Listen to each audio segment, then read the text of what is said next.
ନୟାଗଡ଼ ଜିଲ୍ଲା ଉଳାସର ଗ୍ରାମ ପଞ୍ଚାୟତର କେଶିଆପଲ୍ଲୀ ମା ବ୍ରାହ୍ମଣୀ ଦେବୀ ମନ୍ଦିର ପ୍ରାଙ୍ଗଣରେ ଭଗବାନ ଶ୍ରୀ ସତ୍ୟସାଇ ବାବାଙ୍କ ଚରଣ କମଳରେ ବାଳ ବିକାଶ ପିଲାମାନେ ଓ ଭକ୍ତମାନେ ସକାଳ 8ଟାରୁ ସନ୍ଧ୍ୟା ପର୍ଯ୍ୟନ୍ତ ଭଜନ ସଂକୀର୍ତ୍ତନ ଗୁରୁଜୀ ଆଡଭୋକେଟ୍ ଜିତେନ୍ଦ୍ର କୁମାର ଦାସଙ୍କ ତତ୍ତ୍ୱାବଧାନରେ ସୁନ୍ଦର ଭାବରେ ବାବାଙ୍କ ସମର୍ଥକଙ୍କ ଗହଣରେ କେଶିଆପଲ୍ଲୀ ଗ୍ରାମ ଉତ୍ସବ ମୁଖର ହୋଇପଡ଼ିଥିଲା।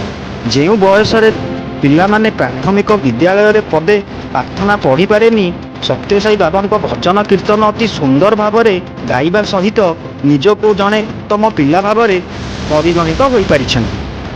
କେଶିଆପଲ୍ଲୀ ଗ୍ରାମର ସହଯୋଗରେ ଏହି କାର୍ଯ୍ୟକ୍ରମ ଅତି ମଧୁର ଭାବରେ ହୋଇପାରିଛି।